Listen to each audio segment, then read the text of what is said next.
Une lecture du livre de Lamentation. Oh, souviens-toi de mon humiliation et de ma vie errante, du poison, de l'absinthe dont je me suis abreuvé. Sans cesse, je m'en souviens et j'en suis abattu.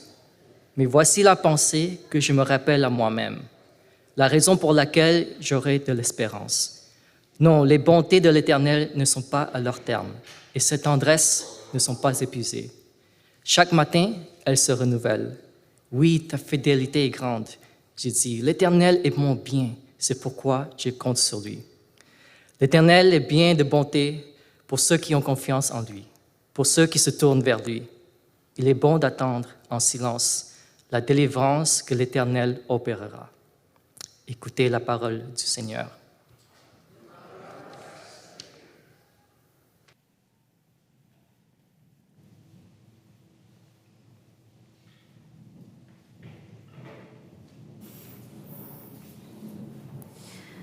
Good morning.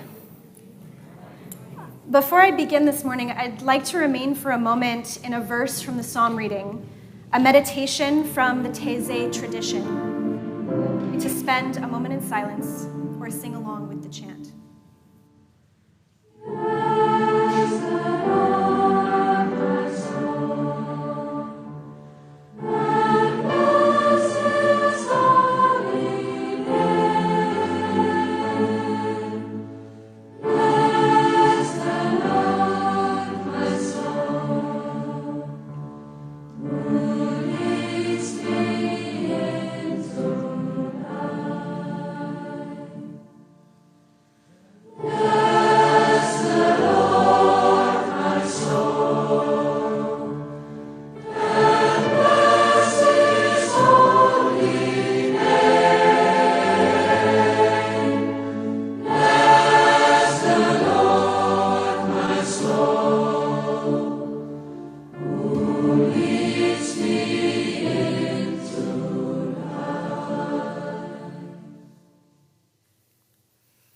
In 2018 and 2019, our family lived in the Solomon Islands, a country made up of more than 900 islands in the South Pacific. The kids were 3 and 6 years old when we arrived there and had big dreams of swimming with Nemo and meeting Moana. The beautiful yet harsh landscape soon taught us that coral cuts deep and sea lice are itchy. Living in Solomon Islands was difficult and humbling. I had the special experience of getting dengue, a bloodborne infection contracted from mosquitoes that feels a little like COVID, except instead of attacking your lungs, dengue attacks your white blood cells and is nicknamed the bone-breaking fever. This is me in our living room with my dear little caregivers. I was shivering for so many days that they took turns lying on top of me to keep warm. I was bedridden for 2 weeks, and it took several months for the strength to fully return to my muscles and cognitive abilities. Although I had lived and traveled in many countries of the global south, or the developing world, as you might know it, I had never before been so acutely aware of the fragility of life, my own and others. You see, Solomon Islands is ranked 5th in the world for highest risk of environmental disaster. On top of being extremely vulnerable to hurricanes, earthquakes, tsunamis, volcanoes, and flooding, accessing the outer islands where much of the population lives is difficult and expensive. I had a colleague who got stranded on one of the outer islands for 3 weeks because the flights kept getting canceled due to weather and runway conditions. Getting food, water, shelter, and medical aid to communities in the wake of a Category 5 hurricane is nearly impossible.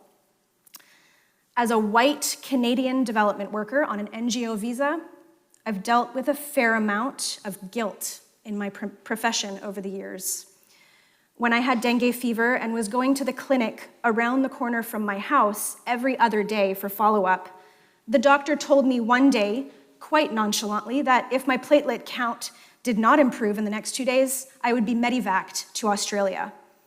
The way he said it without asking about my insurance, just assuming I had the medical coverage to be evacuated by airplane ambulance out of the country in case of emergency, which I did. And I had never been so aware of my unearned privilege and felt guilty thinking about all the people who did not have access to the same type of care I was getting at this clinic, let alone leaving the country for more medical care if needed, and about all the people who faced losing their homes, their crops, their livestock, and even their family in the constant onslaught of climate events they faced every single year. If an earthquake hit, I could leave. Guilt can often turn into anger. Anger at injustice and indifference, our own and other people's. Guilt and anger are insidious feelings. They can wring you out from the inside and mess with your motivations, your relationships with others, with yourself, and with creation. Guilt can paralyze, but it can also fester until nothing you do can ever atone for it. Anger and guilt could lead me to despair, could make me walk away from this vocation that I love, that I feel calls me to walk alongside the poor, to amplify the voices of young people in marginalized places. Despair makes me center on myself instead of looking outward and upward. One of our readings this morning is from the book of Lamentations. It was thought for a long time that the prophet Jeremiah wrote Lamentations as he both prophesied and survived the destruction of Jerusalem by the Babylonians. However, more recently, scholars say it may be that the book is in fact a collection of 5 poems written by 5 different poets, anonymous to this day. If you're interested in a good overview of the book, you can search the Bible Project Lamentations on YouTube. There's a great little 7-minute animated summary. In Lamentations, the authors cry out about the destruction of Jerusalem, the suffering in the world, and the sins of the people of God. And it seems like no one is listening. In fact, the book ends on a note of pain. Chapters 1 and 2 describe the destruction of Jerusalem and recall the ruin of Israel because of their own wrongdoings and sins. Chapter 4 describes in painstaking detail how Jerusalem was besieged by Babylon, and chapter 5 is the communal lament for the people. But in the middle of chapter 3, in the wail on the suffering of an individual survivor, the poet drops in a message of hope amidst the complaints. Quoting other lamenters like the psalmists, Isaiah and Job, they surprise the reader with a paradox. Jerusalem was destroyed by Babylon, and the prophets knew this was because Israel had broken their covenant with God. And as if God needed reminding, the authors cry out and recall that God will have the last word in the end. God will restore Israel because God promised. God allowed the destruction of Jerusalem because Israel broke their covenant, but the covenant remains. Therefore, God will remain true to God's promise and will not allow evil to prevail. In the middle of Lamentations, there is a glimmer of hope. And then the crying out resumes. Great is thy faithfulness, the chapter 3 poet proclaims. And then chapters 4 and 5 poets return us to the shocks of destruction and an explosion of grief before ending the book with a communal plea for God's mercy that seems to go unanswered. Lamentations ends with, "Are you there, God? Hello?" The Lamentations poets don't grumble, they don't whine, they grieve, they lament. They plead a little bit, but mostly they grieve. Rather than centering on their own individual discomfort and suffering, they're drawing people's and God's attention to the horrible things in the world that should not be tolerated. They describe in terrifying detail how the people of God suffered, but also how they caused suffering. They name the people who suffered. They enumerate the damages. Lament is a godly complaint, a prayer of sorrow and pain and confusion. The concept of lament has allowed me to ask questions that do not have easy answers. Like, how can we grieve for the destruction of the planet when the tragedy is ongoing and it seems like there's no known solution or conclusion? Faced with an ongoing crisis over which we feel we have little or no control, the temptation is to either despair or avoid it altogether. It's tempting to despair over the state of the planet and the climate injustices that leave so much of creation in pain. It would be easy to be angry and stay angry, put on our proverbial sackcloth. Anger, despair, and guilt, these emotions can paralyze us. On the other hand, and sometimes as a reprieve from despair, we avoid. We go on with our lives, ignoring the crisis happening in our world, giving into apathy and saying, oh well, there's nothing I can do about it, so I may as well enjoy myself.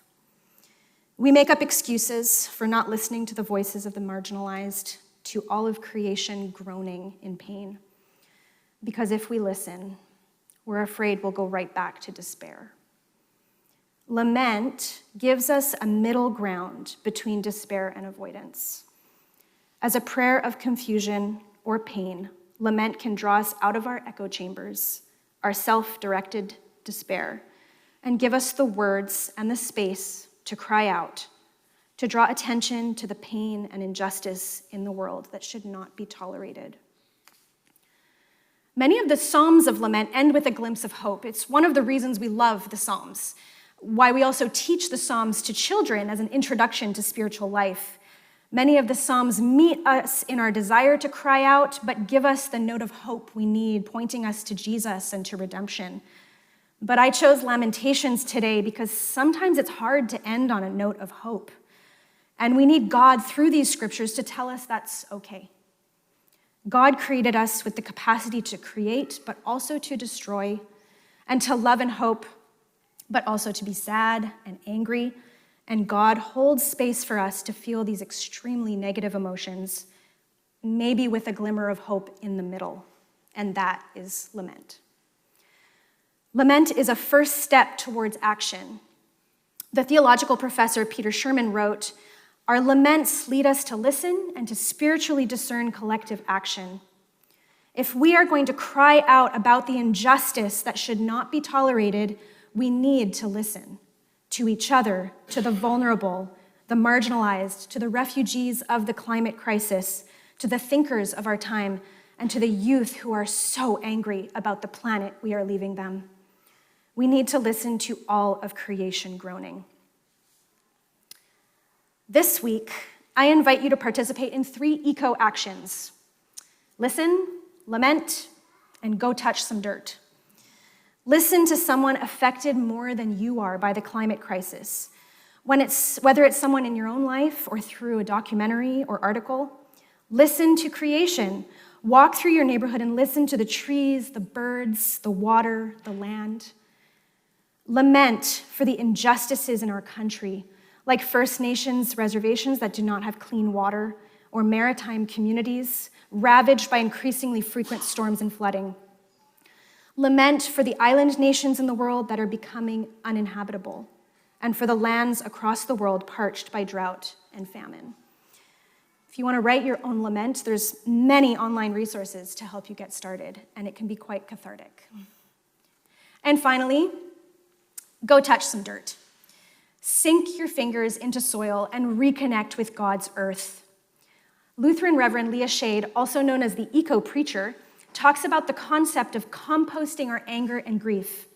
Turning the soil, mixing new compost with last season's can remind us that new life is possible. And the soil can be very forgiving of all the waste we throw into it. The compost actually nourishes the soil and makes it better. So it can be with lament turned to action through hope.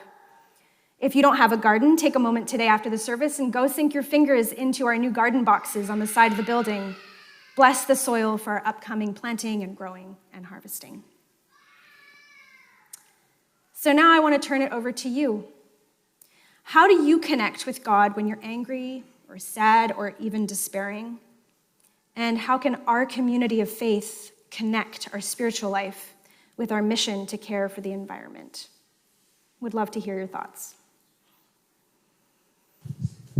Thank you, Julia. That was a really powerful sermon, and I think it's, I don't really have a fully formed thought, but one thing I'm thinking is, as churches, we like I think sometimes we want to see ourselves as like coming in to save and rescue, and maybe this gift of lament is something that we can give at this time when people are just overwhelmed with grief and bad news. And I think maybe less of the kind of glossy messages and more of one of the things that we can learn with our neighbors is how to lament together. And thank you for the concrete actions too that we can do. Love that, Sally. Thanks.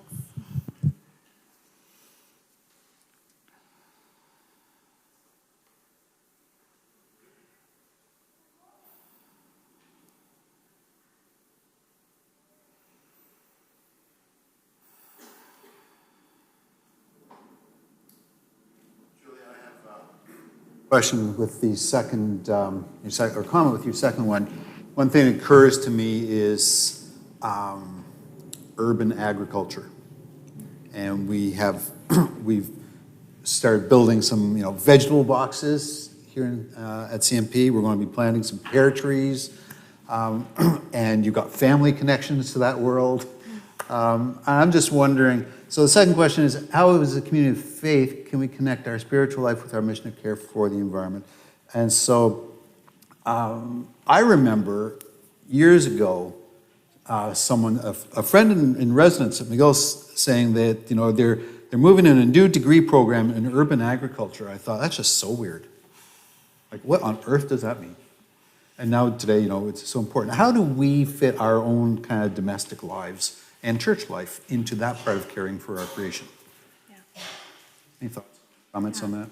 Sometimes something that I've struggled with is exactly, kind of what you both, Sally, are saying of kind of spiritual life is one thing. We come and we do church, and then we care so deeply about these social issues. And sometimes the church in the past, Big C Church, has not been great at bringing our souls, our hearts, our spiritual disciplines even in connection with those social issues. And I love that there's that program. I'm doing a certificate program right now that's called Climate Action, Justice, and Faith. And I had the exact same question when I first enrolled in the program, but what I've learned is that it's not just about believing one thing and then doing one thing, but it's actually about how our spiritual disciplines can be eco-centric and our eco-practices can be spiritual. They can be one and the same, and they can speak to each other. So I think there's some work that we can do in that.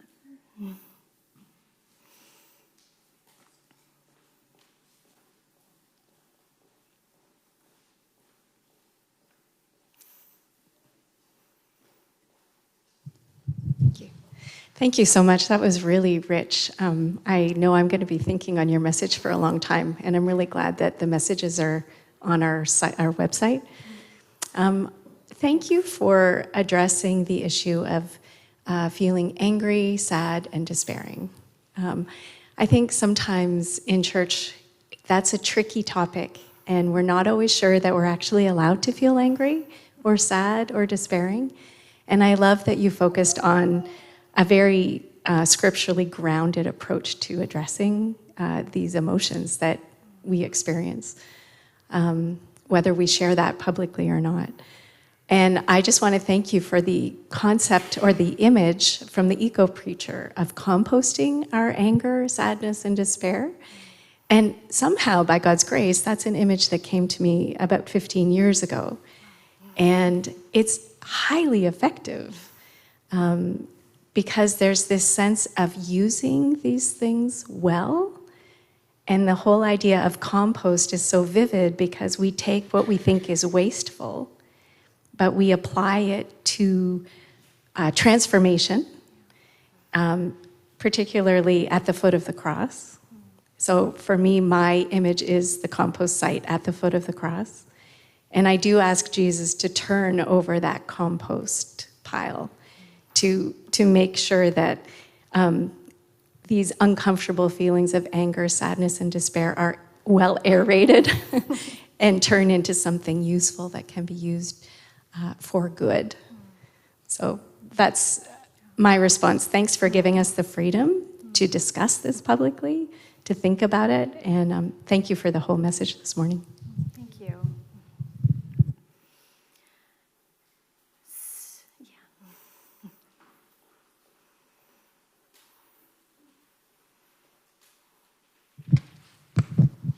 I'm sorry I was a bit late coming back from dropping off from kids' church, so I'm not sure if this was talked about, but one of the things that I feel within this space that I struggle with is the message that our kids get, which is really important, that so many of the choices that are being made now are going to affect their future.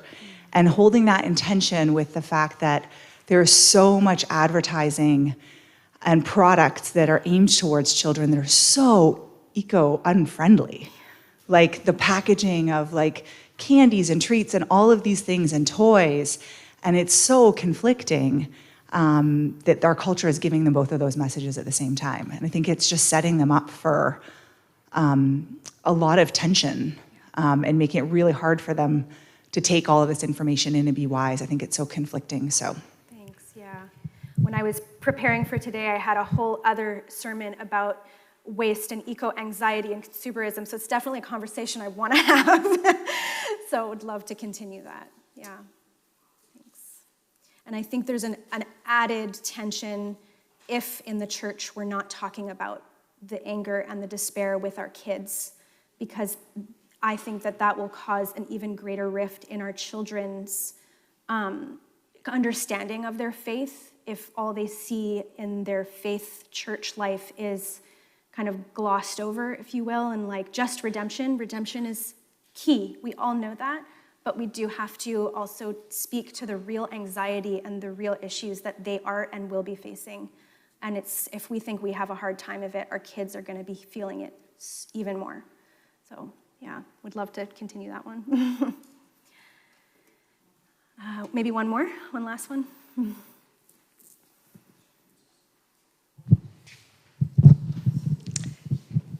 So I want to speak to the first question. How do I connect with God when I'm angry, sad, or despairing? A few years ago, I went on a silent retreat, and they were trying to teach me how to do contemplative prayer. And the first exercise was to go outside, observe nature, and when you had a movement, which was like a feeling or a thought, then you surrender it to God, and then you go back to observing nature. So that's a way that I can try to reconnect with God when I'm having those feelings. Love that, thanks, yeah. I've done a nature examine prayer too, and I find that very healing for my anger. Thanks. Thank you. We want to thank you this morning for how you unpack your message. But all I was hearing in your voice and in the message to us was a song we have in our hymnal. It says, "Through the night of doubt and sorrow, onward goes the Christian band, singing songs of expectation, marching through the promised land." And all that is saying to us is that from everlasting to everlasting, thou art God. Thank you. Thank you. So we're going to end on the same These meditation with which we began. Because of Jesus, because I believe in the redemption of the cross, I can't help but end with a glimmer of hope. I believe God leads us into life even when it seems like all of creation is dying. But if you can't bring yourself to sing the last line, that's okay. If you need to end today on pain or uncertainty, God can handle it.